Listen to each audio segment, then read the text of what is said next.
All right, it looks like we are live. How are you all doing tonight? I am joined tonight with Drunk 3PO, and I think All right. It looks like we. shut up, Josiah.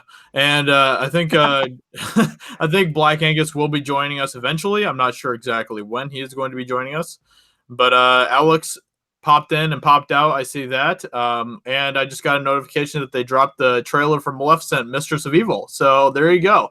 That came out. Really? Yeah. So I guess if people are interested in that movie, you can go watch the trailer for that.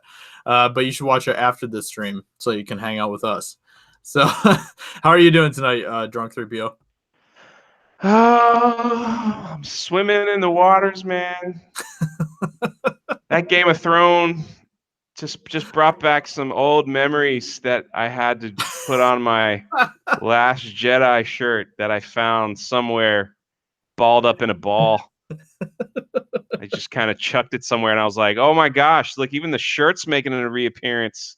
Man, So that's really funny because after I saw just how upset people were on Twitter, I was kind of scrolling through Twitter last night after the episode, kind of seeing what people were thinking. I was like, man, this is like Last Jedi all over again. In a lot of ways, it yeah, it really does was it feel that was way. really something. Yeah. Yep. John Ronan, what's up, Josiah? Oh no, the Last Jedi shirt. Yes, we have. Our stream has been corrupted with a Last Jedi shirt. So, Dude, like when I went to see The Last Jedi, I was all in, man. I was just like, yeah, I'm same. all in, shirts and everything. And then like I threw it, and it's like it's been somewhere. I knew I'd have to bring it back out for something. I don't know what. And now So you have. The time has come. Game of Thrones has gone, Last Jedi. So what fitting. Probably Game of Thrones was not one of the things you thought you'd have to wear it for, though, No, I know. I which know, I is know. depressing. Let's see. Razvan says best episode of the season. Yeah, I know, not in the line with the fandom menace on this one. That's totally fine. Have your own opinion. Totally It's fine, of great. course. Yeah, if you loved it, then I'm happy for you. I'm glad that you loved it. Abanas, hey you two, good to see you both. Much love to both you guys. Wish I could join you on the panel. I have so much in my head to say. Do you want to join us, Abanas? You are more than welcome if you want to. I'll send you a link. I'll send him a link right now, actually. Oh man, yeah, I have so many things to talk about with this episode. It's pretty wild. Oh Yeah, it man. was just it. I'll let you start us off, man. Wherever. Yeah, let me send this to Abanas real quick. No problem. All right, there we go. Let's see. Odin is live too. Oh, he is. Is he? Well, well, well. He always does that to you, man. He just does that. He's just like, when is Josiah going live? Because I gotta go next. He I has gotta go next. 160 people watching him right now. That's pretty good. Dude, Pretty good. Nerd Erotic last night Oh after my the gosh. episode was like 12K, 13. Oh Yeah, my that goodness. was insane, man. Yeah, he was on fire last night. That was pretty ridiculous. He hit some rhythm like Yep. perfectly. Yes, he did. Yep. Um, let's see here. Conqueror. Hey, welcome to the stream, Conqueror. Abanas, I did send you a link, so you should be able to hop in here anytime you want. Razvan says you should make a poll. 1, love it. 2, hate it. 3, both. Maybe when we get some more people in here, we'll do that. That'd be cool to see what the general consensus is. Frank the Bunny says, I'll say it's the best episode of the season, but that's not really saying much. I haven't enjoyed the season at all. That's really this episode is very polarized. I've seen a lot of people say it's the best episode. I've seen a lot of people say it's the absolute worst thing of all time. So it should be a fun thing to talk about. Let's see. John Ronan says the episode was a great spectacle of dark violence, but it really felt off script for the series. Let's see. Mark says over 12,000 watched Nerderotic last night. Yeah, that was a ridiculous stream. That was really awesome. So good on Gary's part. That's awesome. So yeah, let's see here. Abanas should be joining us in a second here. I guess Drunk 3PO. Let's start with you. What are some of your just general thoughts of the episode from last night? First off, like, where in the world is Jon Snow? He has Jon Snow's had 3 lines all season, which is "You're my queen. Yeah, You're my I queen." I swear he said that like 4 or 5 times in last It's all he episode. does. And then he said, I think he said "stop" once, Yeah, and then that, they added to it. So I was kind of like, was like, what, yeah. what are they doing? I don't know, man. I didn't like how the Hound went out with his brother. I Oh, just really? thought, Okay. I mean, I think Why is that's that? just I think it's a cheap, honestly, when you can literally watch the show and call it when it starts, then you kind of know, it's just the cheap way, there wasn't going to be a surprise. And Game of Thrones for me has always been about the surprise. Sure. Yeah. And so I actually would have liked it if the Hound lost and then the Mountain just got crushed under the rubble, honestly, or whatever, or vice versa. But Yeah. Yeah. they built up this big battle between the brothers and they just ended up falling over the ledge. And you're just kind of like, Yeah. Exactly. okay. I mean, that's just me. I Yeah. mean, again, I know some people probably love the show, and I'm happy they love the show. And I'm not like a hater. I don't hate, but man, it just took. I really personally feel that the direction of this last season was HBO saying you only got 6 episodes, make it work. Yeah. And they just seem like for me personally, it just seems like everything is overly crammed. Yeah. The Oh, yeah. story, like Totally. Danny, I call her Danny, but she just, I had no doubt she might turn into the Mad Queen, but it was just it was like that. Yeah. She just went crazy because the whole series, she's like helping free the slaves, helping the underdog. She wouldn't hurt women or children. She wouldn't do anything like that. And then it's just she's just breathing heavy, and then she just goes. Yeah. Yeah. I know. It's and the weird thing about it is that like the first 2 episodes of the season were like so slow and dragged out, and was like very focused on just kind of mincing in the characters and everything that they were doing and stuff. And then the rest of the show I thought would have been just like absolutely just insane. And it just hasn't been. Like it's just been, it feels like this entire episode or this entire season has just been like so half-assed in a lot of ways.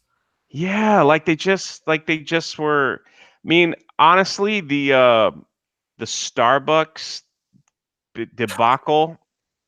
I mean, I get that happens in movies, but Yeah. it doesn't happen in Game of Thrones because there's so much detail. Yeah. There's so much stuff honestly, I remember people were trying hard to find, mistakes in the editing and stuff because it's been so good. And then I think the coffee cup thing just added to how rushed and how let's just get it over with type of mentality which is going on here. So I mean, honestly, predictability now. And now all the Lannisters are going to be dead. I'm sure my little guy is going to die next episode, and then the Starks will probably kill the queen. And I mean, that's just Yeah. being and that's the thing that you couldn't be with Game of Thrones. Exactly. You couldn't go well, I think this is going to happen, and then you watch it and you're like, okay, that didn't happen at all, not even close. Yeah. I was way out of the park, and they killed one of my favorite characters. How dare they? But Yeah. that's the beauty of the show. Exactly. And it's so frustrating because it feels like you know exactly what's going to happen in this last episode now. Like I don't feel like there's going to be any surprises. I feel like it's all Yes, just I think gonna. that's where I'm right with you, man. I Yeah. think that's just I'm just kind of ah.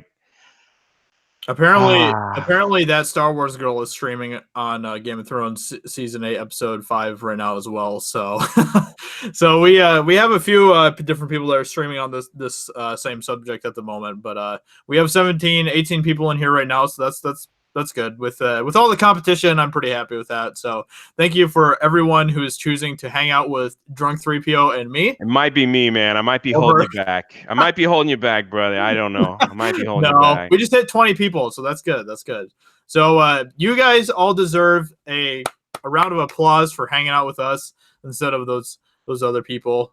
Those crazy people out there. No, I'm just kidding. But Yeah, Cap, exactly. Cass, thank you for helping mod the stream. I appreciate that. Micah D2, thank you for that $2 super chat as well. Just want to say hi, guys. Well, hello, Micah. Thank you for that super chat. I really appreciate it. I hope you are having a wonderful evening. I'm gonna go to those other guys' streams and give them a strong thumbs down for streaming during our. How dare they? Strong thumbs down. I'm sure they're gonna feel it. That is dedication.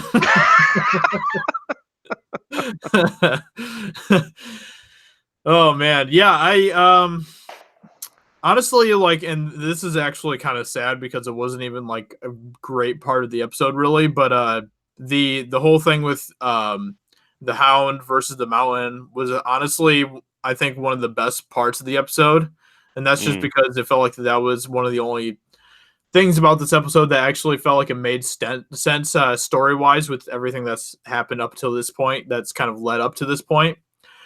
Everything else in this episode didn't really feel like it really fit with the general story of Game of Thrones. Like I thought that Cersei and Jaime dying under a crypt hugging each other was like really stupid, and I was really mad about that. Yeah, I agree. I was and the other lazy part about that is like the other guy from the boats, he just shows up at the beach at the exact same time to stab Jaime in the side. It's Like, so random. yeah, it was just like, okay, where'd you come from? You just jumped in the water. You're like in the middle of the ocean. Yeah. You jump in the water, and then you show up and you're like, oh, there's Jaime. Let me just try to kill him. There was no like relationship up to that point between those two at all, from what I remember.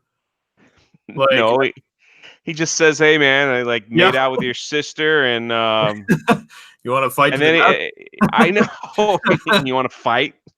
It's really bizarre. That was bizarre. Yeah, you know what? I agree with you. The Hound. I guess I was expecting more of the Hound and everything.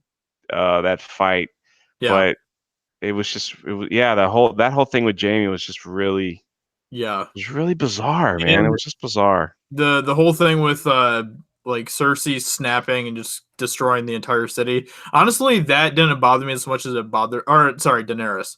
That didn't really bother me as much as some of the other things about the episode. That actually was something that I kind of predicted would be happening for quite a while. Like I'm pretty sure I was kind of predicting that that's the direction that Daenerys was going to be going since like late season 7, I think, was when I kind of started to think that that's where they would be going with her, that she'd end up becoming like the Mad Queen. So that kind of that wasn't really anything like that threw me under the bus, really. I kind of expected that's kind of how her story was going to go. But I feel like that was just really cheaply done how they did it. Like I think that they could have done something to kind of make it fit more with the story. Just kind of seemed really random, especially with her being like basically she kind of like nodded at Grey Worm earlier on in that on the episode last night, kind of like when Jon was like, if you hear the bells then don't, or it was Tyrion who said, if you hear the bells then don't kill anyone, they surrendered. And so she kind of like nodded at Grey Worm and stuff, was like, that's the order. And then she was the one that decided to change her mind about it and just start killing everyone. And it just didn't really make sense to me. Like, I don't know. Totally get it. And she didn't let up. Yeah. You know? Like she just didn't let up. It's like the whole show was the dragon breathing fire. Yeah. And everybody just trying to be like, and then they might have had one too many like slow motion runs in the film, like like running from. I will say the one thing I liked about the episode from last night, I thought that the cinematography in it was really well done. I think that they did a really good job on it from that aspect. There were a lot of really cool shots from the episode last night, but story-wise, it just felt half-assed like the rest of this season has been. And man, we got one left, right? We got one left. One left, and then it's over. Then it's done. And you know what I hope they don't do? Oh my goodness. See, I was and I see Angus has joined us, so I'll let him give a second. Oh, hey, people like Angus. I just hope they don't so like I was a huge Sopranos fan. I love the Sopranos. And the last season, and Sopranos did the exact same thing. They took a whole year off and they said the final season's only going to be about 6 shows. They did the exact same thing. Man. So like they built up this whole thing. They took a year off, then they give you like 6 shows, and they did exactly what Game of Thrones did. They started killing off the B characters first, and you're just like, okay, they just died randomly. And they get to like the last episode, and you're like, how are they gonna tie? Like, what are they gonna do here? And basically, it was just Tony like sitting down eating onion ring, like the Tony Soprano, and he just looks up at someone, and the screen goes black for like 10 seconds, and then that's the end. And Yeah. so what I'm hoping is like, I hope like the last 5 seconds they don't show like Bran or someone like he opens his eyes and he's like the new he's the new Winter King. Oh my. Or something like that, or like somebody finds some more dragon eggs, and then that's it. That's the end of the show. Yeah. I can't stand when they end the show. Like I don't like when they end shows like that because it's just kind of like dangling. Exactly. Whatever. Yeah. So, does that make sense? Does that make sense? Yeah. Totally. One more episode, and then it's back to incel town for everybody. Yeah, it's like when this episode's done, I turned to my friend and was like, you realize there's only one episode left for this entire show after this, right? And he was just like, yeah, I don't know. We were both just kind of like, wow. I mean, it's like, how are they going to tie off? I still, man, I just feel like this whole season has not done justice to the rest of the show at all with tying off anything. It just feels the whole thing just feels so half-assed in so many ways. It just feels like they're just basically just trying to wrap this thing up as fast as they can. I mean, from what I've heard, it sounds like that Benioff and Weiss are kind of like that right now anyway, because they want to get to working on Star Wars and stuff. They're probably going to get paid more doing Star Wars than Game of Thrones, so they're probably just like, yeah, let's wrap this up so we can get going on that. It's bad when like SJW types are just as mad as us. Yeah.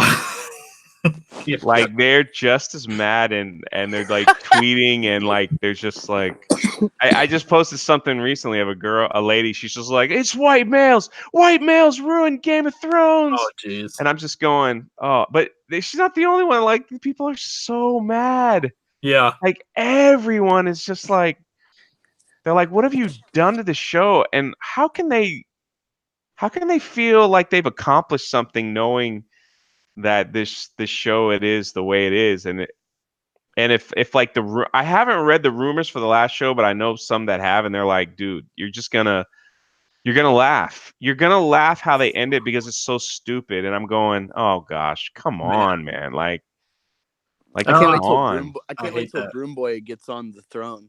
Yeah, I know. At this point, I'm expecting something just completely stupid like that to happen. Go ahead, Angus. No, I was going to say, if you haven't noticed, I changed my Twitter profile picture to the Honkler. I did. And I've been getting deep into clown world memes and videos on YouTube, and it's like appropriate because I'm in freaking Game of Thrones clown world now. So I'm expecting a little, gay Afro wig frog to come on the screen, go honk honk. Yeah, it's oh man. Comrade Commodore gave a $10 super chat. Thank you for that, Comrade. I really appreciate it. Well, it's official. Everything I love is becoming garbage. Game of Thrones, Star Wars, Aliens, Predator, Jurassic Park. Here's to Amazon probably killing Lord of the Rings. Oh, don't say it ain't so. Comrade. Good evening, all you tough guys out there. You physically caused me pain by that. Welcome to the stream, Abanas. How's it going? Good to see you. Now, if you please excuse me as I'm chowing down as I've just broke my fast. So just allow me this little slice of happiness for me right now. It's all good, man. It's all good. Thank you for that super chat, Comrade. I appreciate you. You are an awesome dude, and I appreciate you and all of your support. Yeah, Lou, I am drinking water, by the way. I see you in the chat. Don't worry. I am drinking my water. So So we haven't heard from Angus and Abanas yet. Do you guys want to give kind of your general thoughts about the episode from last night? You want to go first, Angus? While I'm chowing down real quick, I'm getting my thoughts together, but Yeah, I've been thinking about it. Like I did a quick. I really tried to channel. If you haven't seen my 5-minute take on this episode, I was really channeling how would I say this? Like I was trying to do my best Doomcock type of like this is really making me mad, and I'm trying to like articulate these thoughts and not just scream at you. This is just like it feels like utter defeat. It's like what. Here's a perspective. I'm not this attached to the show, but I've really loved the show for all these years. And when my son was born, you go through this 9 months, and our pregnancy was really awful with my son. And he's finally born, and my wife, she had her friend with us to give her some help, some support, whatever. And my son comes out, and he's all blue. There's no crying, and he's just quiet. And I'm behind my wife, and I'm looking at her. I'm like, oh God, like what am I going to do if this is like some stillborn? I made it 9 months, and finally got my son out, and he's dead. Just all these thoughts going through your head of just like utter disappointment of it's like made it this far and this is what happens. It feels something like that quick feeling that's going through my head at that time. It feels like this was the show. It's the show since Breaking Bad that hasn't like shafted the fans. I know some people are triggered by the ending of Breaking Bad, but I thought it was pretty poetic. But no, this is just crazy. But I do plan to write a video. At least I'm starting it. We'll see if 6 affects my view, but I do plan to do one about like essentially the ending of the show and salvaging some meaning behind like stuff that Martin has talked about, especially about how fiction authors should still be saying something true with their work. And I feel there was something that reflects the show, but it's so lost on everybody because of like how fast they shove this, where it's like you have this bastard prodigy raised by Ned Stark, and what undid Stark was morality and stuff, but he had the wounds of his forefathers being burned King's Landing by a Targaryen, and he was silent, or people were silent, and now it's like John is filling the place in some degree of all those silent men that let the Starks get burned, and it's like just a new era of the same shit eventually. So I think there's something there of meaning, but it's so lost on us because it's not delivered well. So it's baffling. And Arya has become a Mary Sue. I said it with the Night King. It was a Mary Sue move, the way they set it up. And she's continuing to be a Mary Sue, undoing everything that's been great about her character. Character I don't like, but that I respect because she was well written. And I personally find some identity politic potential, at least, from the way they've done Grey Worm, especially post Missandei, and how all the SJWs are freaking about, like, you killed the one woman of color, the one woke in the show. And it's like, oh man, I'm not looking forward to these future shows if this is how it's going to start ending. Yeah, that's for sure. What about you, Abanas? It's so funny. I probably am going to go against the grain with everything. I mean, I was saying to myself that I was trying to stay away from YouTube and Twitter while I'm fasting, but I'm still watching TV, during the nighttime and stuff, and watch the episode. I came into work, and just as you said, Josiah. Oh, first of all, let me thank you for your well wishes and stuff that you sent. I was really trying to get a hold of you, but I wasn't able to reach you. And just thank you for all your prayers and stuff like that. It really means a lot to me. Yeah, no problem. I'm glad you're doing better. I really am. Yeah, me too. I came into work today, and it was just all over the office. I couldn't escape it even if I tried. And two beautiful ladies, you know, I sat down with them during lunchtime in the conference room, and they were Game of Thrones, you know, fanatics. But they kind of agreed with me, but they chimed in all the things that was wrong. But certain things that they said really gave me pause, especially looking at it from a woman's point of view, where Dany is concerned and where Cersei is concerned. And I was kind of feeling that. First of all, as far as because I want to touch on quick, the overall, I guess the overall thing that they were trying to do was, you know, really, as you and Drunk said, they really should have stretched these things out to 10 episodes at least. Yeah. Just at the very least, they give the things that they was trying to accomplish enough room to breathe. Now, I'm not on the whole pitchfork bandwagon with this. I mean, shit, if anything, the people with the memes, they're having a ball. You know, they're creating comedy at its best. And I think that's where most of the thing on Twitter, it's either you hate it, you love it, or you just love the fact that you can make memes out of this and be funny with it. And it's all good, because obviously if everybody hates this show so damn much, we still got a lot to talk about. You know, we still are invested, even on a subconscious level, to talk about these things and the characters. Remember how everybody was so bummed out with the Night King and Arya getting the kill, but yet we wanted Jon to get the kill, and everybody, we just lost our damn minds. As soon as the last Starks came back on, what did we do? We went right back into it. I said, no, this thing is not as bad as The Last Jedi. This is nowhere near The Last Jedi territory. You want to know why? Because nobody gives a shit about The Last Jedi. Not a one. Not nobody. You don't talk about. The only reason we talk about it because we're YouTube bloggers.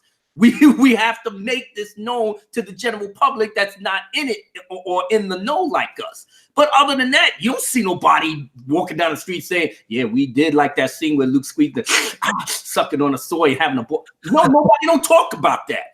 But what did we do with The Last Starks? We went right back into the political thing. Oh, wow, Sansa doing this. Oh, man, Tyrion's on that. Oh, man, look at Varys.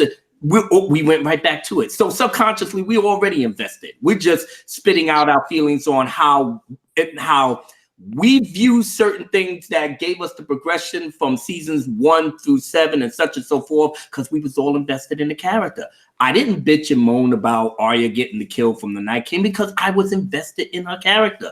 She could be a Mary Sue right now, Black, but you know what?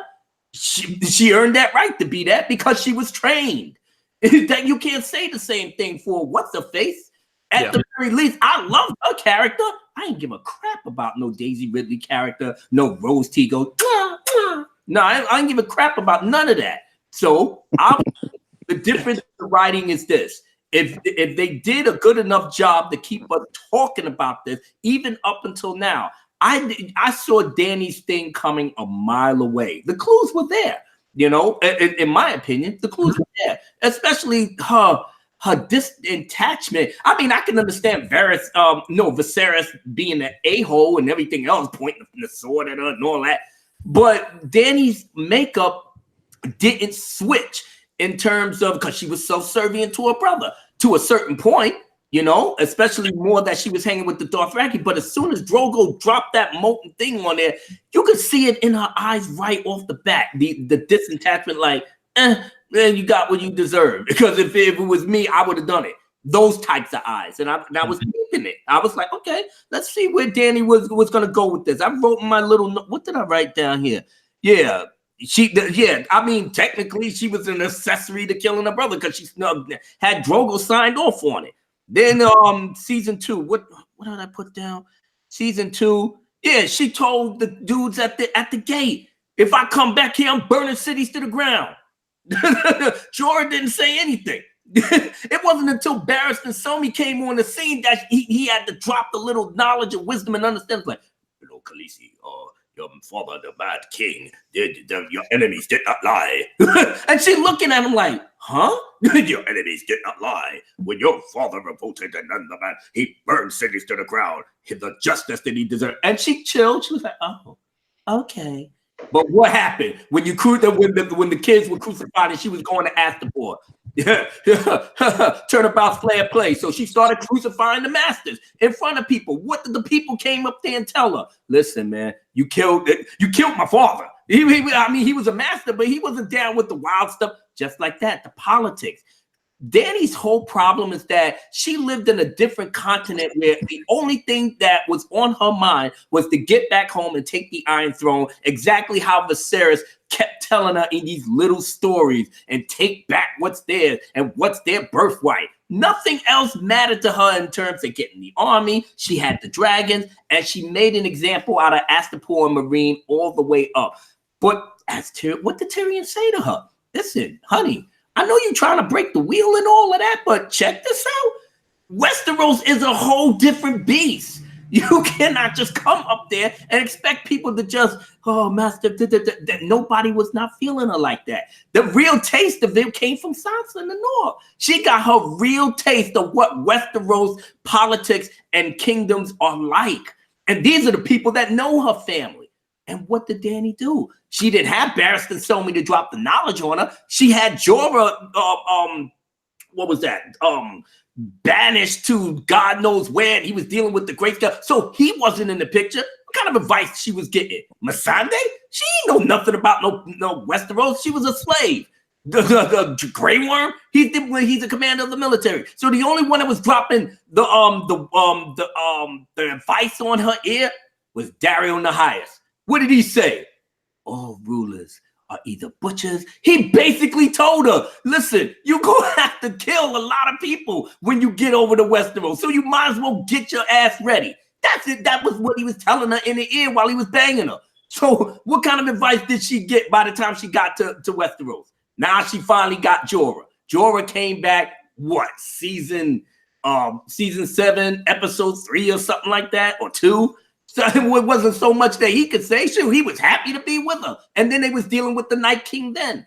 There was nothing in that whole arc that suggested that Dany had gotten the type of advice that it would allow her to not play into her emotions. And the young lady at my job said, because she was like, she's a Taurus, because you know how us females get. If we get burnt down so bad, we literally switch our brains off. And we go for blood. This is some real stuff, because I know I've seen it. I've seen this in real life. Shit, some of it was even done to me. I had a woman, we wasn't getting along. I mean, she thought I was cheating on her with somebody else. I mean, I was, talking to somebody, but I wasn't cheating on her. I mean, all right, Abunas, how do you breathe in between these? These chats, because there's other people here, man. You know what? That's my fault. I know you've been fasting and all, my friend. You know what? Don't penalize me. I grew up for a minute. No. If you guys don't know, me and Abu Nas are like, man, that's my brother over there, so I could pick on. And I'm wearing this shirt in your honor, man. I'm wearing this shirt. You're insulting just because I knew you were coming on. You're just insulting because. I mean, anybody that's in the chat, the only thing that I say is that. You know what? I'm not looking at your shirt, drunk, because you're really pissing me off right now. When I come to New York and we hang, I'm wearing it just to see your reaction. I gotta make sure I don't. You know what? I can even bring you to the hood, because ain't nobody cares about no rap chat, even in the hood, man. But everybody in the chat, I'm sorry for running my mouth like this, but the only thing I'm trying to say is that I love this guy. I'm invested in this show, and I love the show for what it was. I know I had a big problem with host Jamie Art, but at the end of the day, I mean, that thing with Euron, and they went mano y mano, boy. That's Cersei poo poo. That's some good stuff, man. Have them two duke it out in the damn beach. But at the end of the day, I think, and the young lady pointed it out, that it was all about comfortability with Jamie. And I said, seriously? He should have went over there and killed the lady at my job. Said no. Sometimes when you with somebody for a long time and certain things is wrong with them, sometimes it's like it's a subconscious thing, because you run back to what's comfortable for you. And when he went with Brienne, that was the first time Jamie saw something outside the box. That's why it fed into my whole theory that, okay, Jamie's going over there to kill her and blah, blah, blah.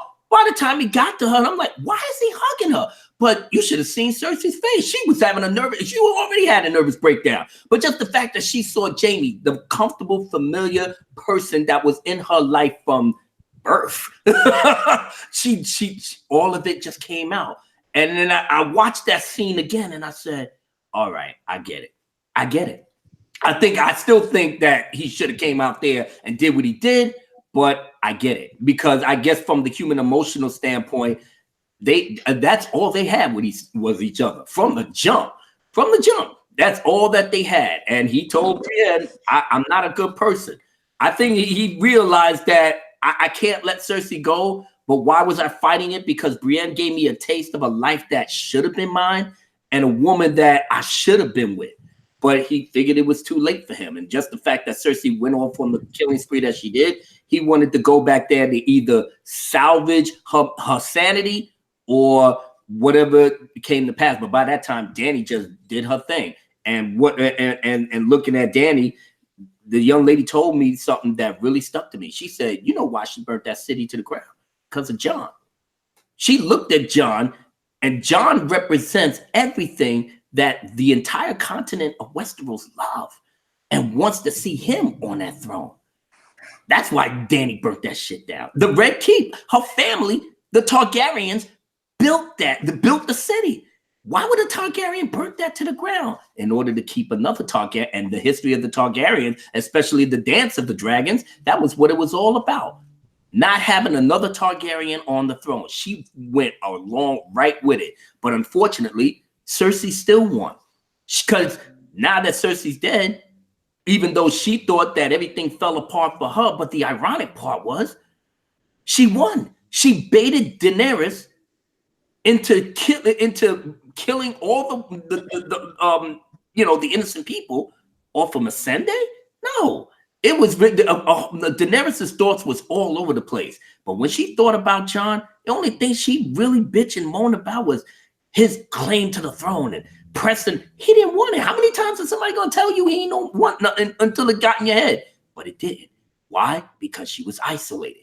No Jorah, no Missandei, no Barristan Selmy, no this one, no that one.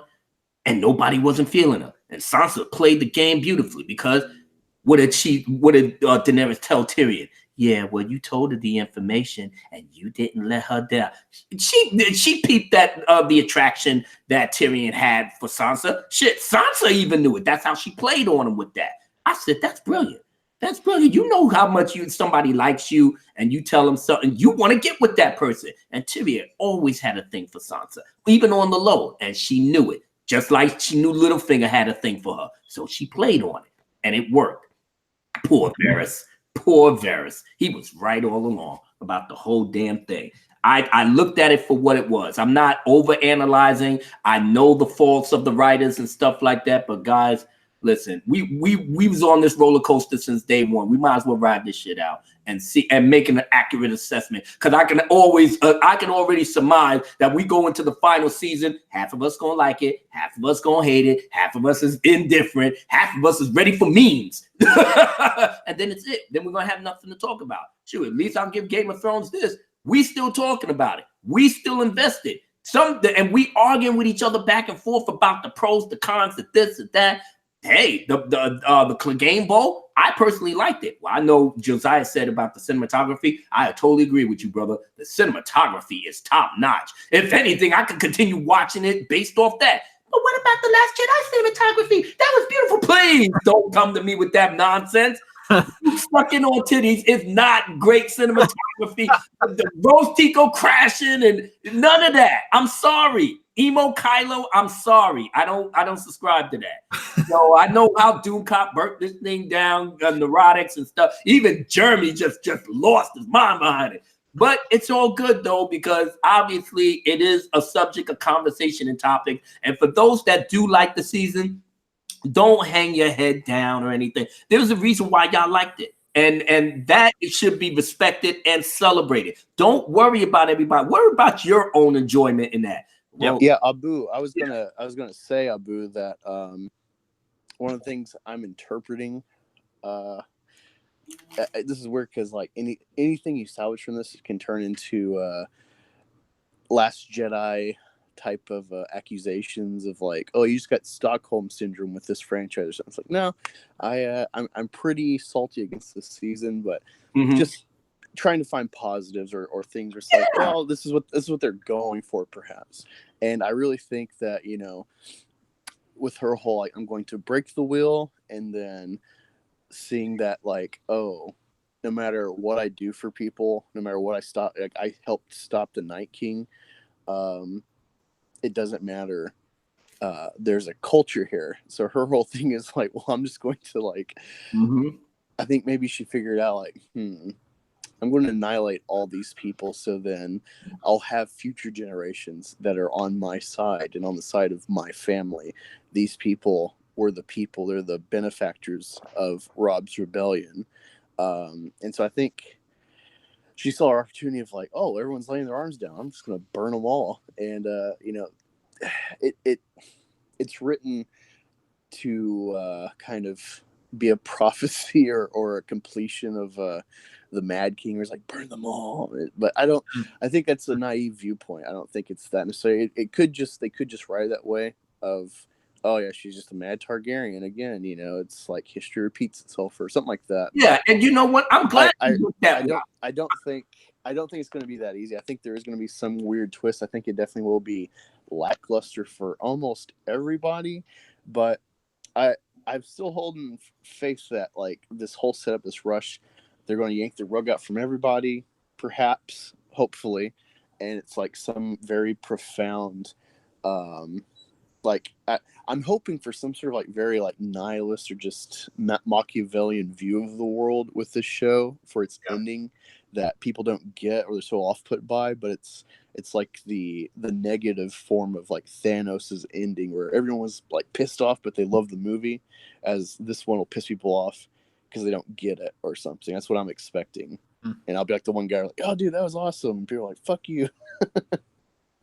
Yeah, there's a couple things I want to add to that. Kind of going off of what Abhinav said, you know, if any of you who are in the chat right now loved this episode, loved this season, like, through and through, that's awesome. I'm glad that you guys enjoyed the season. That's fantastic, and don't feel like that you have to change your opinions because of what we're saying or anything. You know, that's the whole beauty of opinions and having various opinions.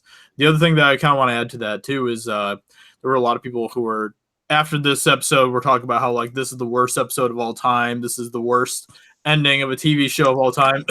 Jeremy being one of them. And I just want to say that I definitely don't think that way. I'm not overly happy with some of the things that they're doing this season, but I wouldn't say it's like the worst thing I've ever seen. I've seen some pretty bad stuff in TV before, and I've seen some just terrible stuff. I mean, The Last Jedi, it's not even close to the level of terrible as The Last Jedi. Never. Last Jedi is just like the bottom rung of terrible. You want to know why? Because we was invested in Star Wars on a different level. We're grown men and women. If we invested in Game of Thrones, we're grown men and women. We could switch in, switch off. Star Wars defined our childhood, our imagination, everything. When we was kids, that takes that takes precedence on a whole nother level. So when you see Luke Skywalker, I can understand if you want to go and have him have moments of doubts, and give us the adult version of Luke Skywalker, but don't have him wallow in his misery the whole goddamn film. Don't have him just sit up there and act like he couldn't be the type of hero that we remember. Let him go through the little struggles, but bring him back. Bring him back up. You didn't do none of that in The Last Jedi. And that's where we really have the issue. And then you act like we was crazy and we're insane for even voicing the opinions on that. Because you are a film director, you a producer, like y'all supposed to have more knowledge than the people that actually really invested in it. We spent money on Star Wars. We spent our livelihoods. We gave birth to children and named them after characters in this daggone franchise. You don't have them doing the same thing with Game of Thrones. And if they do it, they're not doing it on the level that we did it. And we did it for damn near 40 years. Yeah. Game of Thrones has been around for only 8 or 9 years. So come on. Don't compare them to the Star Wars franchise. They don't compete. As much as Game of Thrones is popping, you know, with the titties and this, that, and the chun and the beheadings and all that. we get into it because it's adult fantasy. This is our time to shine. You know, when we put our little bad kids to bed and go to bed, Timmy, go to bed. And then we get with our lady and we said, yeah, girl, I like to see you in that Khaleesi outfit. Come on now. We got Game of Thrones going on. Yeah, exactly. Exactly. As far as I'm concerned, it's just as Josiah said, don't be ashamed.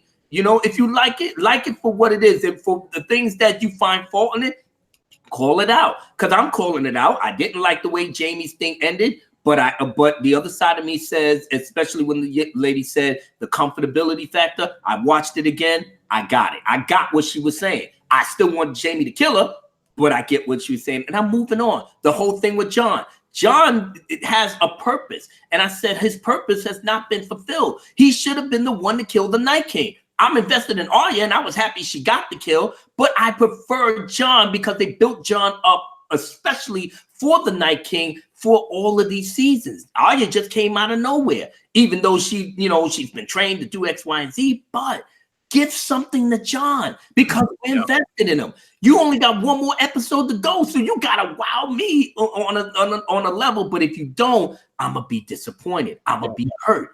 But I'm not gonna.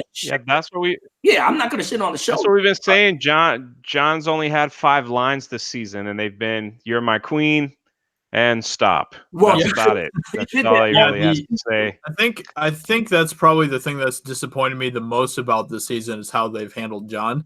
I feel like that he's pretty much just been kind of standing around with his teeth in his mouth this entire season and hasn't really done anything.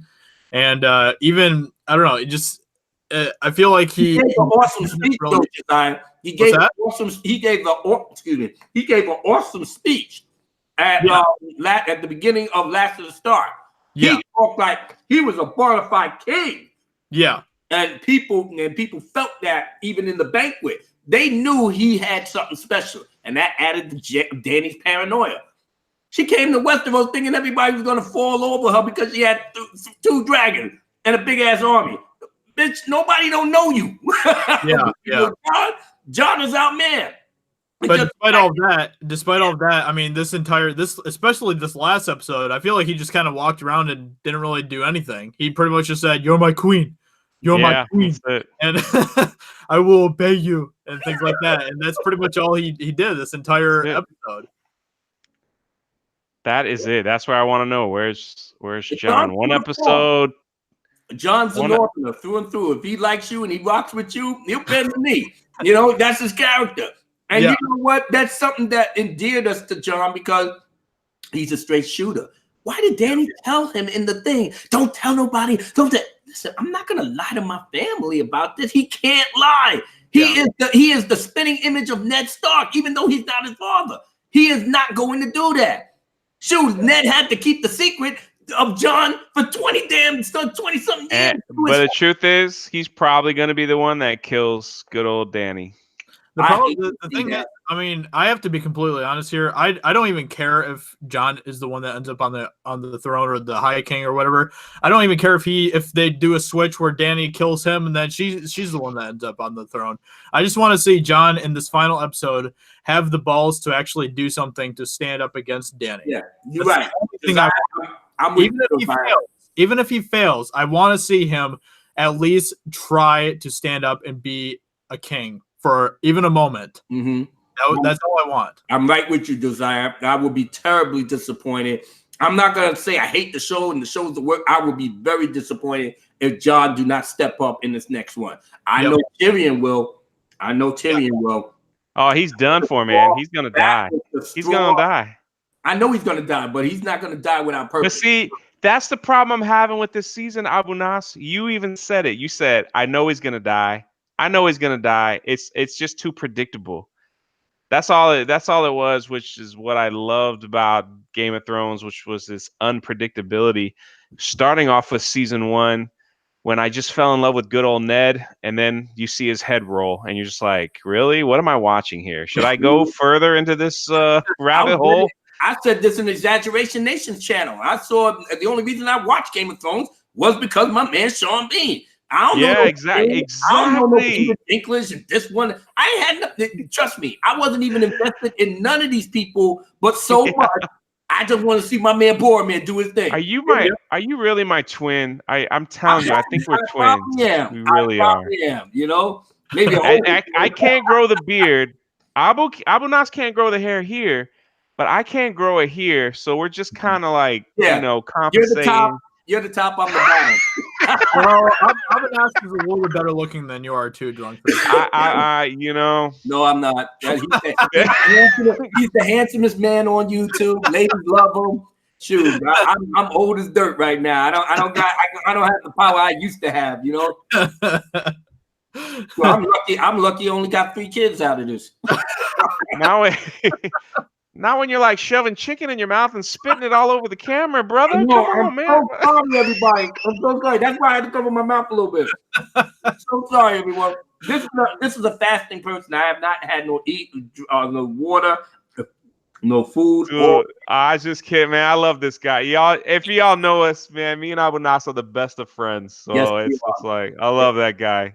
Hey, Drunk. I was gonna ask you if the end of the show just completely disappoints you, are you going to make a gut-wrenching video like you did yesterday?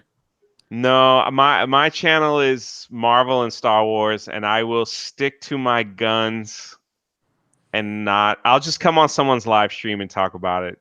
That's about it. On my live stream. Hey, you know what you can do? You know what you could do then? Josiah, I'll be on Josiah's live stream to talk about it. That'll be it. You know what you can do besides the live stream? You can I can do a Black Angus Presents. That way you can kind of subvert, and I'll get the YouTube's most handsome man on my channel with a presentation. Dude, I'm really happy you liked my Star Wars video. Sorry, this is way off topic. It really got some bad. I dropped it at the worst time. I should not have dropped it during the Game of Thrones stuff. Dude, I'm gonna keep posting. I'm gonna keep posting it. I'm hoping this is like Seth doing that thing that sunk the sequels, or this is like your swan song. This is like boom. Drunk 3PO is a meteorite from the sky. You know, Josiah thought he was so hot working with Geeks and Gamers, and look at my beanie. I'm Daredevil 2.0, and I know we're Drunk 3PO. You know. Standing for droids' rights for equality, fighting against blind cultural appropriation like Josiah does, crashes down, destroys the challenge that was set, that was documented in my video previously with his harassment campaign against a senior droid in Drunk 3PO. And Drunk 3PO ends up like 100,000 subs from it. For all you guys in the chat, my friends Josiah, Abu Nas, and Black Angus, they're just really something special. I don't know what else to say. I'm pretty much the troublemaker on YouTube. I mean, they are something special. Hey, but I got Abu Nas on my live stream, and I got him not to curse for 1 hour and 10 minutes. I was going to tell you, Josiah, sorry, I dropped that F-bomb earlier. Especially on your channel, I try to be extra good. You know, please excuse me too. I've actually been pretty tame right now since I've been fasting, even though I kind of slip every now and again. But I haven't gone, I haven't been myself. That's what I'm trying to say. I'm trying to, get into the spirit of the fast because, like I said, we got to try to, show charity and love and stuff like that. And I've been doing that to the best of my abilities. But I work at a law firm. Hey, if you want to show charity, then go over to my Teespring. Check out the Captain Marvel edition Drunk 3PO shirt. You'll have the YouTube's most handsome man on your shirt, making himself look like a dummy. I'm only gonna get the Angus mug with the udders. I like the TTs in my life. So 50%. Anything else I can't mess with. Wait, before we go on, Josiah, there's someone in the chat that's trolling by the name of Odin's movie blog. Oh boy. I think he's trolling the chat. I don't know if someone wants to put him in. He doesn't even have a wrench. Odin's movie blog doesn't even have a wrench on Josiah's stream, so he must be a troll or a parody account. We might have to put him in timeout. I don't know. That should fix him. Hold up, Josiah, really quick. Guys, I'm gonna take care of some super chats here real quick. Let's see here. Justin Bass says Danny's turn was handled better than Anakin's. Interesting. Oh man, I'm not sure if I agree with that. I think that Anakin, them showing his digression into the dark side, was fantastic in the prequels. Yeah, They handled Anakin really well, I thought. Yeah, for what it's worth, with George Lucas, writing in it, I know with Attack of the Clones, he had another screenwriter helping him. But I mean, it's only 3 movies. I'm so glad that we had the Clone Wars to flesh out all the other stuff that led him down that path. So it's just as you said. Now I'm fully invested with how Anakin turned to the dark side. Thank you for the Clone Wars, George. Yeah, exactly. Let's see here. There's another super chat around here. Bruce Lombardo gave a $5 super chat. I remember when Star Wars was only being supported by the role-playing community. It was the West End books that gave reference material to Zahn. And I have no idea what he's talking about there because I am not really that invested in Star Wars. So if any of you want to speak on that, go ahead. But yeah, I don't. I only know I'm only a casual Star Wars fan, so. Well, I know after the movies, I mean, we had nothing else after Jedi other than the books and role playing. So I'm assuming that's where he's coming from for the role playing community and things of that nature. We only the few books that did come out post Return of the Jedi, that's all we had. And we latched on to it, and that created the whole EU, the community that we delved on the books. And I love how each book that they came out, they added it to the canon timeline, post Return of the Jedi and all the stuff. And it had to be approved by Lucas, whatever his company was called at the time. They had to be approved, and then they let the stories come out and the video. Yeah. Man, they even plugged in some of the video games into the storylines of the video games into canon. That's awesome. And it was really But I love and George hands it all over. No, but I love how George Lucas signed off on it because he realized everybody was invested. I mean, it came to him for approval, but most of the stuff he approved. He allowed them to take. We got books on Wedge Antilles and the Rogue Squadron. You had a whole subculture for those novels, and we all ate it up. Say what you want about George Lucas, but he appreciated the people that helped him build his empire. For sure. He really did. For sure. Thank you for that super chat as well. OMG, did I hear that right? Micah said, I'm not sure what he's replying or what he's referring there. That was a while ago, so I'm not sure what he's referring to there.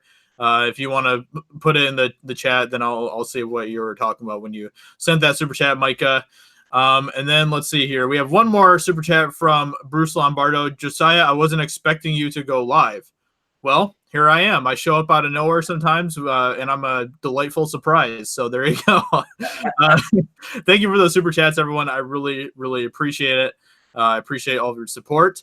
Let's see. Is Odin still in the chat, or he's probably gone now. He came in and said everybody hit the dislike button, and then he left.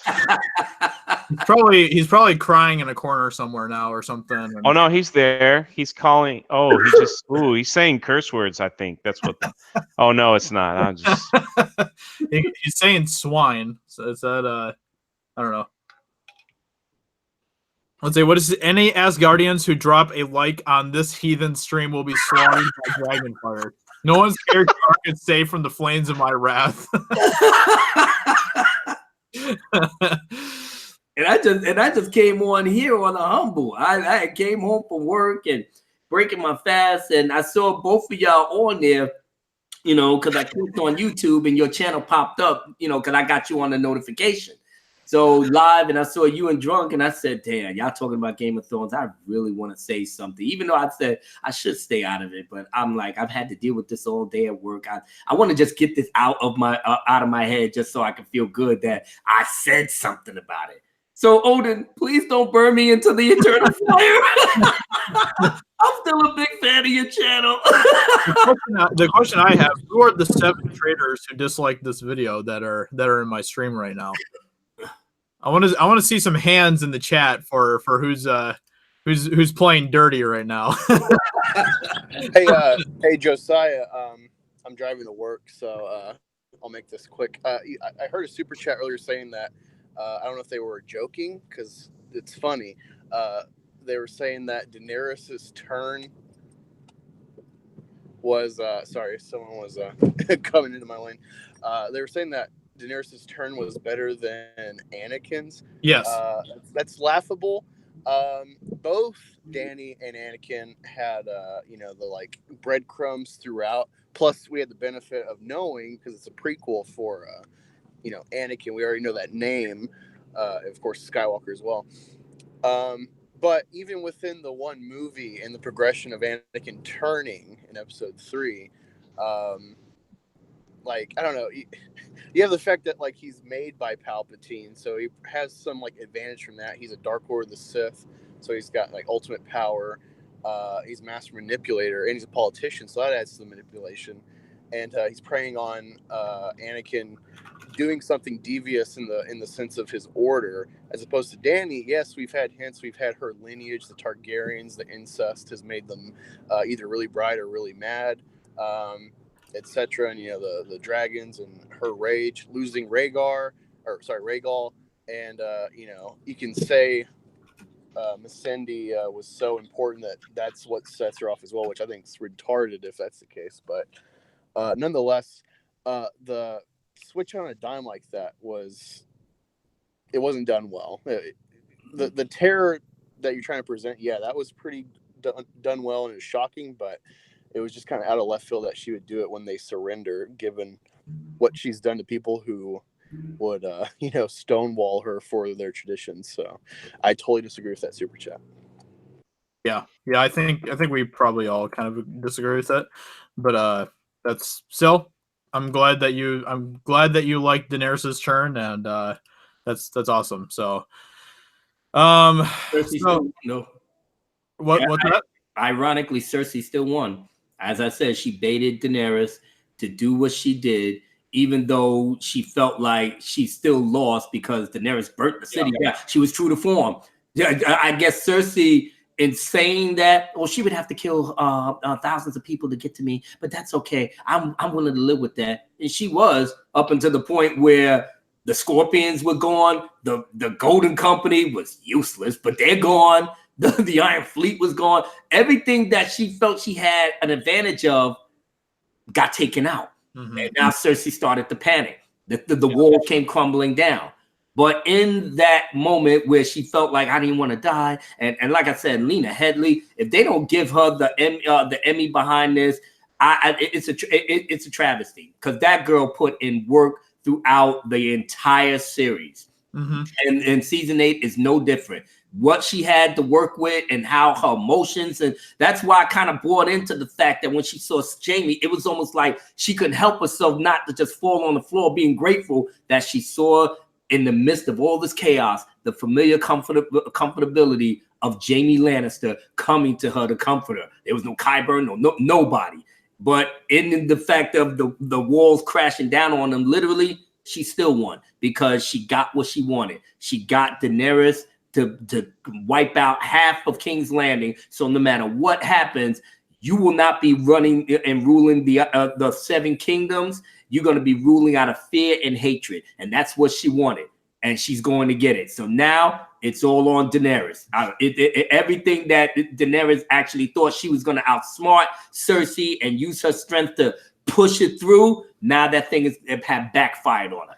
Varys saw it. Now Tyrion sees it. And now finally Jon sees it. And I said Tyrion's going to die in the next episode, of course, but not without trying to correct the wrong that he made. He snitched on Varys. He really gave Dany the benefit of the doubt, even though he had a hand in spreading the secrets. But who did she blame first? Jon, because I told Jon not to tell nobody. And Jon told his sister. And Sansa played the game so good that she told Tyrion because she knew Tyrion wanted to be with her. And then Tyrion went and told Varys. And Varys said, God damn, how many people know? Well, 8 people. That's not the secret. That's information. Because 8's going to turn into 16 and 16 going to be turned into 28. So who knows what's going to happen after this? And then Dany said, you know what? I don't even know why you did that, Tyrion. I don't know why you told him. But you know what? It doesn't matter. She had this crazy look on her face. It doesn't matter now. Oh, it doesn't matter? It doesn't matter now. And then it got to Odin. Odin, We have a send me we to have the a bearded maniac in the stream. So go ahead, Odin. Burn me alive. Do it. I'm ready. Oh, it's already done. Go. It's already done. You're already excommunicado. I will not talk to you. Drunk, how you doing, bud? I'm great, my fellow teacher. Are you excited at the end of the school year, my friend? Oh my god, I can't wait. Cannot wait. Probably not Yeah. as excited as season 8. Oh wait, did you hear something, Drunk? Did you hear something? I didn't. Abanas, dude, how's it going? I'm doing good, Odin. I'm still fasting. Just got finished with day 8. I'm counting it down because I got 20 something days to go. So I'm literally counting it down. And I had to, because I was going to stay away from YouTube and everything throughout this entire month. I had every intention to do that. It's just that this episode was so polarizing that it was all over in my job at work. I mean, from attorneys to office managers to even some of our clients was even talking about it. You know, it was all over. And I just got so much of a wealth of information, and I had my feelings on, you know, as a whole. And like I said, I enjoyed it for what it was, but I did, you know the mistakes and stuff that they did behind it, and my own personal feelings of having certain people follow certain arcs correctly. But I'm not saying that this thing is The Last Jedi horrible. I'm not saying this thing is, because as I said, we still talking about it even to this day, even on a subconscious level. You know, when we've written off one episode and we ain't gonna deal with this again, what do we turn around and do? We watching the next episode. So obviously it can't be all that bad if we tuning in 9 o'clock every Sunday night until this thing is done. And then we're gonna be mad when it's done, because we cursing this thing out right now. But what's gonna happen when it's all done? We're gonna look at our significant other. Damn, babe, what are we gonna watch on a Sunday night? We ain't got Game of Thrones no more. That was our whole MO. And then when the Game of Thrones is on a hiatus, what are we talking about? Ooh, I can't wait till the next season of Game of Thrones. We ain't gonna have nothing. Nothing, nada. Now we gotta go back to, damn, what we watching? The Expanse, Walking Dead. What else?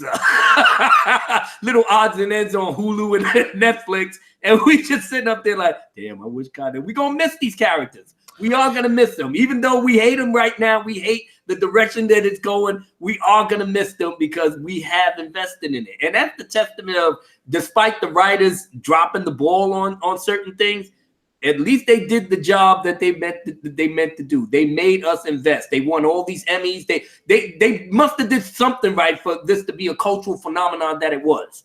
You know, so that I can appreciate. Well, I think they've earned it up to this point with what they've done with the show. But this last season still kind of feels like they're just kind of rushing it. Yeah, I mean, it feels like that they're just trying to get this done so that they can move on to Star Wars, pretty much. And that really, that's a should big have kept it at 10 episodes. And you know, even with like the thing with like, I don't mind if they do things that are against our expectations, like Daenerys burning down the city and all that type of stuff.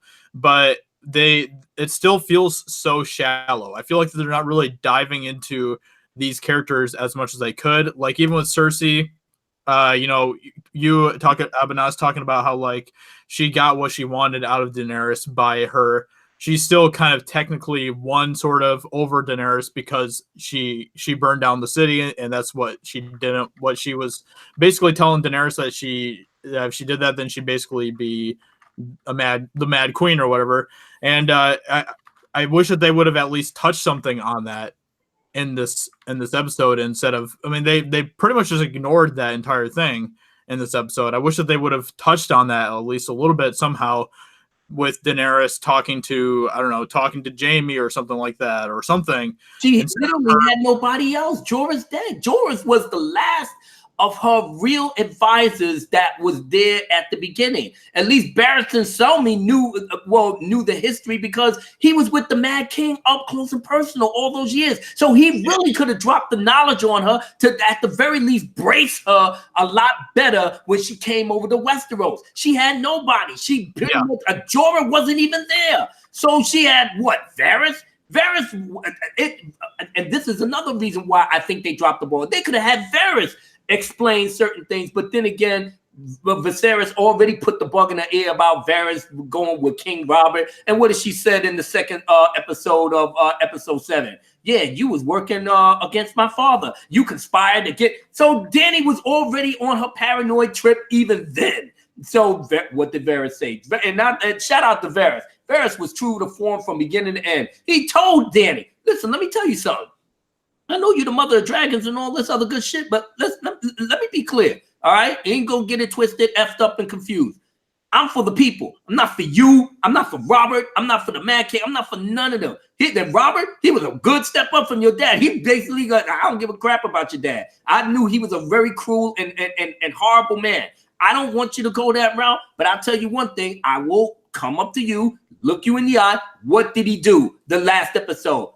You know, Dany, I'm going to look you in the eye and I'm going to say, babe, it's a mistake. Don't do it. Don't go wilding out. And Tyrion's looking at him like, I want to say this, but I'm a little bit scared of her, so I'm going to let Varys take the wheel. So Varys took the wheel and he told her, don't do it.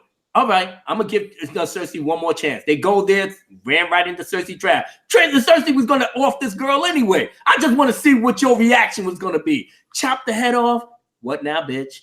What now? Oh, you gonna go? Are you gonna cry? Oh, cry, Dany. Go ahead and go cry. Ain't nobody scared of your one dragon because she had all them scorpions, so she was really talking tough. Ain't nobody scared of your little dragon. Get out of here, bitch. You come over here my side of town again, and I'll whack your ass some more. What happened last episode? Your Grace. The city fell. Well, the scorpions are taken. All the scorpions are dead. Oh, the Iron Fleet is gone. Oh, damn. So we got nobody? Not a one. So we got to bounce out, baby. We got to head out the back door. as Abu Nas retells season 1 through 8, while the rest of us just sit here, you know, I don't know, clipping my toenails. But like I said, I don't really have a problem overall. I don't really have a problem overall with some of the creative decisions that they're doing. I just feel like that overall they're not being executed properly at all. Oh, you're right. That's my big problem. They did pretty good with the last Starks when they basically slowed it down and allowed some of the characters to start getting into the manipulation part of it. But as I said, you needed to expand it to like 10 episodes to really flesh it out. I can imagine everything should have came to a head like episode 8 and episode 9. You could have really slowed it down after the long night and really dug into the psyche of Daenerys for a couple of more episodes. You didn't do it. I mean, now it's almost like you went from one extreme to another, and even though it kind of played itself out like I thought it was going to do, but it's just as you said, the general audience just saw, wait a minute, Daenerys liberated all these people. Why is she burning these people down? That's all they see. That's all they see. Yeah, I was about to ask Odin what he thought about the episode, but he just dropped out. So he must have been scared of me or something, which is fine. Let me ask you a question though, Josiah. Do you think there's a slight chance that Jaime could still be alive? No. Like, do you know that they might be able to like pull off that he's under a pole? I really hope they don't do that. I really, really hope that they don't do something really stupid like that. Yeah, me too. I mean, do all of that. The writing in this season already feels way too Walking Dead-ish in a lot of ways, and I really hope that they don't do something stupid like that. Oh man. Well, let's see. It looks like Odin decided to take his leave, so that's fine, I guess. That's fine. I won't ask him what he thought about the season or anything. I love you, Odin. Why did you leave me? Hey, Josiah, I got a question to ask the panel, and that is what the way it looks, the way it's going. what would you say thus far? The moral of the story as far as this whole show thus far. What would you say the moral is?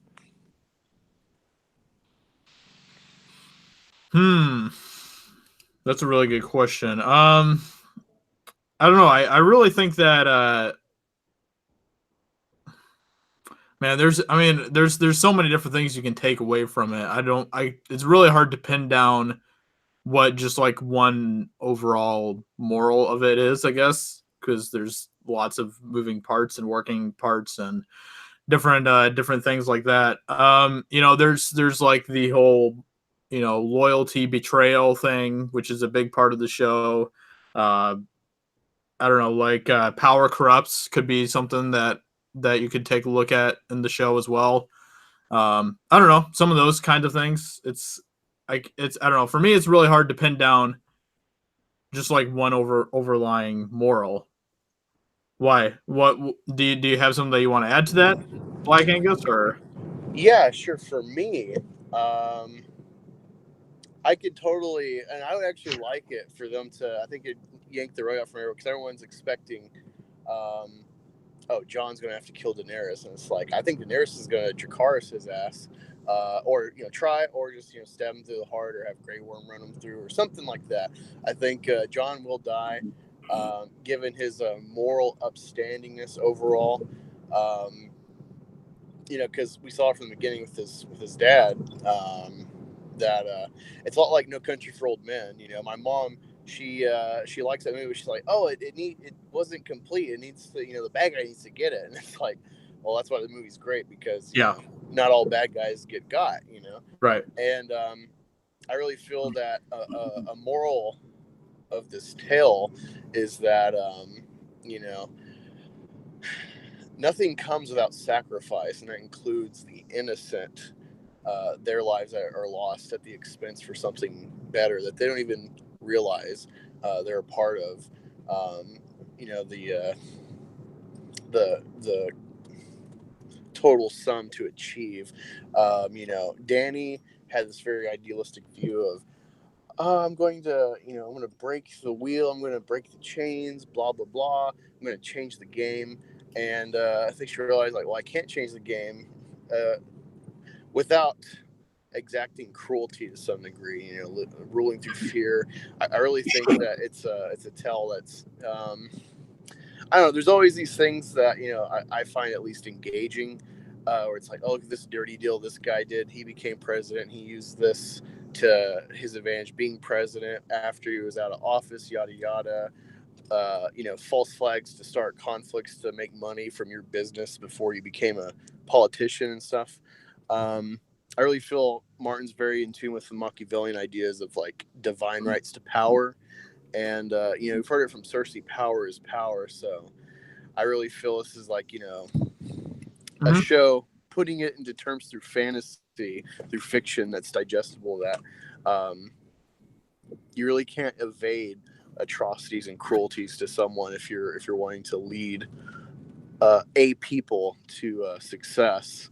And it's just like a fact of life. It's evolution in a very complex way through society. So I really think that there's something like that. It's the core of the show, especially if Dany stays on top, because she has the power. And there's definitely this whole thing of like, well, what makes a good ruler? Is it, you've heard it with Tywin and Joffrey, and it's like, oh, is it, and Tommen as well, again, where it's like, is it his power, if he's strong, or is it his smarts, is it his kindness, etc. And it's like, it's the willingness to do whatever it takes to stay on the throne. And I think Daenerys kind of figures it out.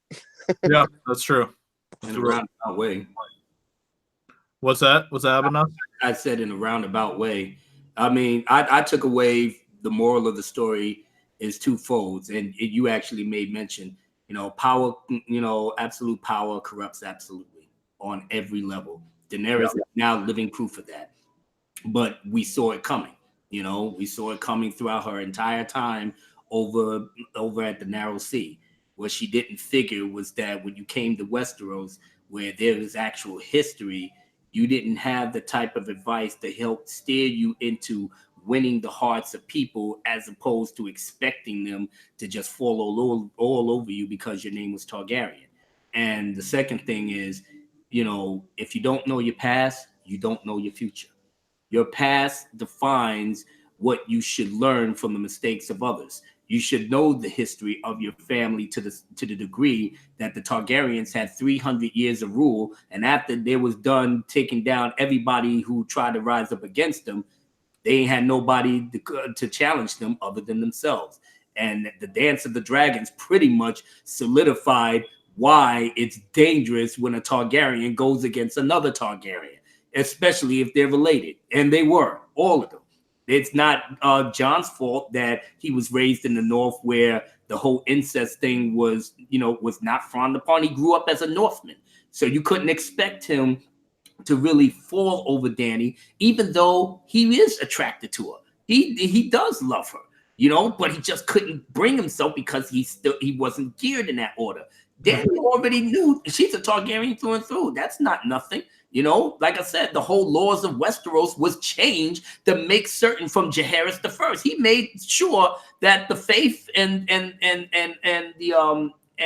high septons and all of that. Listen, y'all gonna understand something, all right? I'm marrying my sister. I know you had that problem with Aenys Targaryen, and then, you know, with him wanting to marry his daughter off to this, that. I know y'all had the problem with that. Y'all don't like incest. We understand. But we're Valerians. We got a different set of codes and rules. Y'all gonna have to just live with that. And Maegor the crew made sure y'all was gonna live with that. So now that my uncle is dead, listen, we're gonna try to make amends, but don't get it twisted. I'm marrying my sister. That's how it's gonna go. Well, what are we gonna say? Because it's an abomination. You write new laws, and that's what they did. Septon Barth wrote a new law saying pretty much the laws of the seven and the faith and this, that is the same, but there's a clause that says the Targaryens are not ordinary men, are not ordinary people. They are above that. So whatever their customs and stuff is, that's the law for them, and we have to abide by it. That's it. And it's been that way ever since, all up until the Mad King. They just didn't have dragons to solidify their power and their hold, but they would have been fine had Rhaegar Targaryen and Lyanna Stark actually said that they was going to elope. So, and what did Tyrion say? He said, so we lost tens of thousands of people because Robert Baratheon loved a woman that didn't love him back. But he didn't even know that they were low. Brandon Stark didn't know. Ned, the Eyrie, nobody knew nothing. They just eloped and did their own thing, went to dawn. So what was Brandon Stark supposed to think? Rhaegar coming in and picking up Lyanna. That's how this whole thing got started. So Dany coming into this thing, not really knowing the history and all the nuances behind it. You don't know your past, you're not going to know your future. You have to be a student of history in order to know that shit. Tywin was. Why do you think he was in the position that he was then for all those years? And even had the Mad King jealous of him because he's a student. He learns. Dany didn't learn anything. All she did was just packed up, got an army, got her dragons, crossed the Narrow Sea. Here I am. Love me and bow and worship me. It doesn't work like that. But now she understands. She lost her sanity behind this shit, but now she understands. Poor Jon, he fell right into it. But Jon's gonna have to man up, just as you said, Black. He's gonna have to man up. He may die. I hope he doesn't, because then that still be stupid. You kill him, resurrect him with the Lord of Light, and then all of a sudden that's how he goes out. I'm gonna be really disappointed if that happens. Yeah. You kill Dany? I mean, unless it's the type of thing where it's an apocalyptic, where everybody in the world was at stake, you know, then I could see it. But other than that, just to fight over a damn chair, that's why you brought him back? Oh, no. That's why I wanted him to kill the Night King. At least make the roles reverse. Let him kill the Night King, and then have Arya get the last kill off of Daenerys or Cersei or whoever. Then I buy it a lot more. That would have been much better, I think, creatively speaking. Because Jon always felt like he was so heavily tied to everything that was happening to the White Walkers and the Night King and all that stuff. It felt like that was his story. And, you know, it definitely right now he doesn't really feel like he belongs. So maybe that's my problem with him right now. You're right. You're absolutely right. Yeah, because so many seasons, and now that Arya got the kill, what are you gonna have Jon do? And that's where the writers drop the ball. But don't you can admit it to everybody else, but the fans know. Yep, exactly. Hey, Josiah. Yeah. You know what was great about this episode?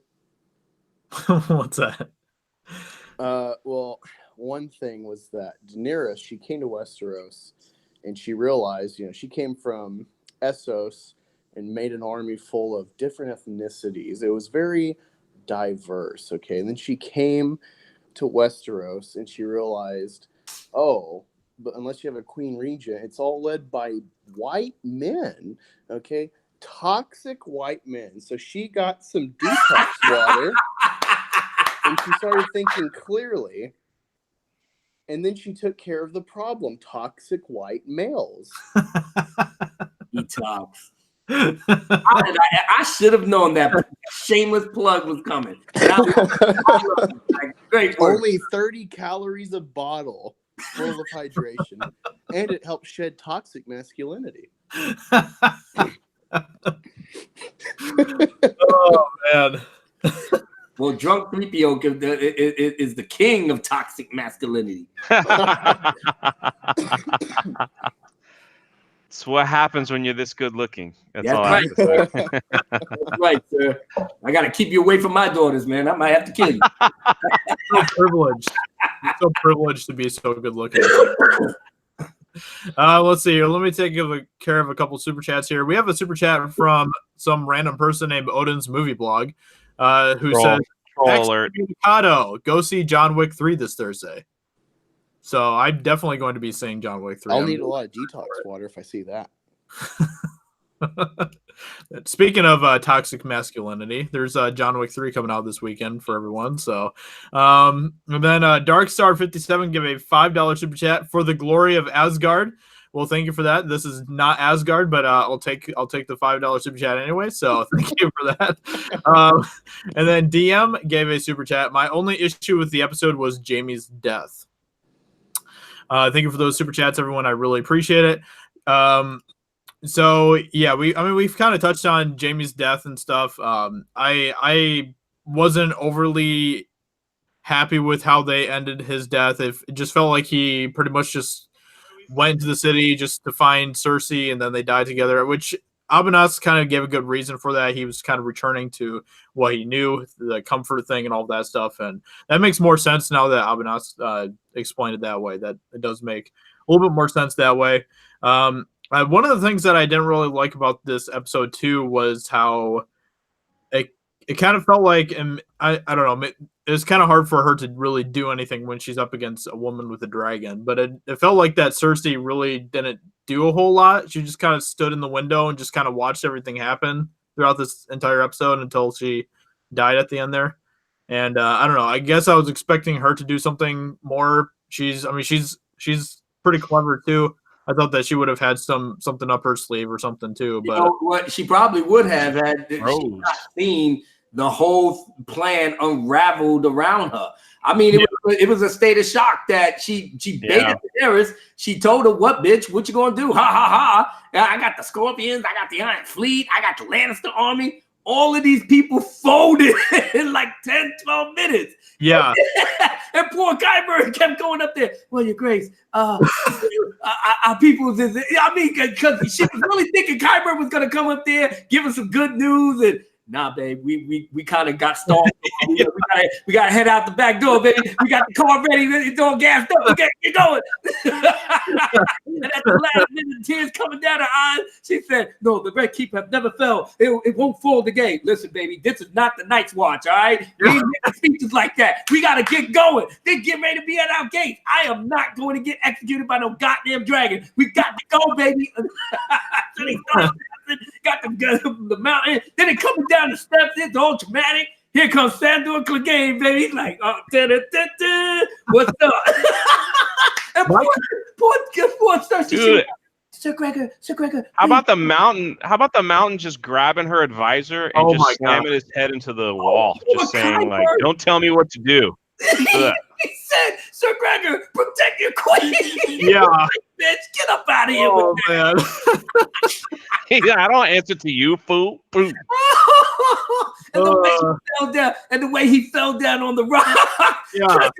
Cersei said, "Ooh, yeah, this." You know what? She just quietly walked on by after that. Right. Listen, I'm gonna let y'all guys talk this shit out. I'm gonna go downstairs. I'll be back. No, I'll be back. Y'all handle y'all business. Yo, holler at me on Twitter. She bounced.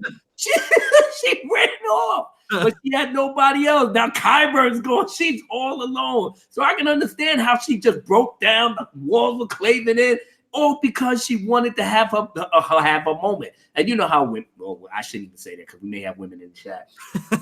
But you know what? Let me keep it real. I'm going to keep it 100. You know how women are. When they don't like another woman, they know that they this and that, whatever.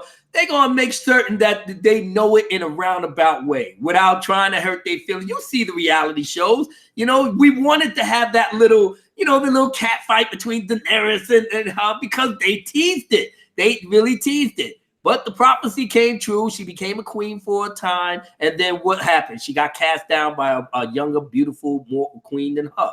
But then that could be applied to Sansa, wink, wink, if the theory pans out and Sansa just sneaks in through the back door like, "What's up, everybody? My name's Sansa." "Oh, damn, Cersei, you under all that rubble?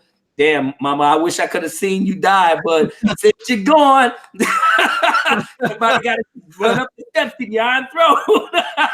And hopefully Jon will do the dirty work for me by killing Daenerys. That way, 2 birds with 1 stone. And if Tyrion's alive, hey, Tyrion, maybe we could get a little something going. I'm feeling you feeling me. We can go up here. We can make some Lannister Stark babies. What you say? Tyrion's on board with that. That's the only reason he opened up his damn mouth in the first place. Poor Varys. He had it right the first time, and he told Tyrion, "I'm worried for her state of mind." You know what Tyrion said? "But she's our queen. We're her loyal." They had Tyrion on some sucker shit. I'm sorry. I love Tyrion. But the writing just made him look like he was just defeated. He was just mentally defeated. So hopefully, at this point, he got the clarity that he needed. He saw Daenerys did what she did after he told her, "Do not kill those people because we had the bell ringing." What did she do? So now Tyrion and Jon got to step up because this is going to be their time. This final episode is going to be all on them because ain't nobody else can stop Daenerys but Tyrion and Jon. There's nobody else. Yeah. I definitely agree. Like I wasn't really happy with what they did with Tyrion either. I kind of feel like that he's kind of just bumbling along, sort of too. Yeah. But yeah, I mean, there's definitely a lot of good stuff to talk about. I'm gonna actually probably be wrapping up the stream because I have to get to work and stuff. So thank you all for coming on. I really appreciate it. This was really awesome. A lot of stuff happened this episode, and it was fun to talk about with you guys. Yeah, I'm excited. Abanas, if you want to join us next Monday for the stream for the final episode of Game of Thrones, you are more than welcome. Yes, please invite me. Okay. Yeah. Awesome. Sounds good. And thank you everyone for your super chats. I really appreciate it. Thank you for your generosity. You guys are fantastic. And I love you all. So with that being said, do any of you have any final words before we close off? Thank you for having me on, my friend. No problem. Always.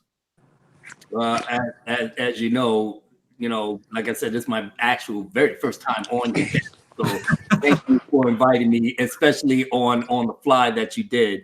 Yeah. And I was very, very happy to be here, especially to hang out with my 2 best buds, Black Angus and the most handsomest man on YouTube. That alone just drew me in. Nah, so, I love you, buddy, man. I love you, buddy.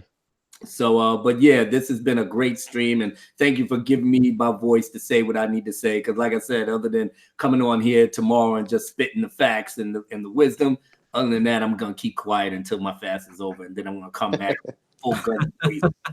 You got anything to say, Black Angus? Well, of course, thanks for having me on. I look forward to hopefully coming on again with you and Drunk and whoever else next week for the finale. I hope we have lots of just crazy different opinions, different interpretations. I hope it's something to like really just splinter the fandom on at least on theories about like how this works or what it means, like something that really makes up for stuff. But you know, with Benioff and Weiss saying like, oh, they're going to be somewhere away from the internet and TV drunk during the premiere of this last episode, it's like, really? Like that's like, you know, you worked to make it to the Super Bowl or something and you're like, yeah, the coach is just like, yeah, whatever, I'm just going to catch the replay. Like that's weird. Like sure, I know that they've seen at least all the rough cuts before the pure editing, but that's weird. But no, outside of that, it's been crazy. I'm now at like almost 950, so I got that last push to get the first K, so I'm excited about that. Hope you can come on for my birthday stream. You and me talked about Wednesday, and I definitely want to sit down and talk with you on a stream at some point about the Chips Ahoy Twitter thing going on, and the Milano sex strike blowing up in her face, and all this other good stuff. So, man, there's lots of juicy stuff going on right now, Abanas. And the Caitlyn Jenner's going to pose naked on with the flag on something. Oh man, yeah, I would love to sit down and talk about some of that stuff. That'd be fun.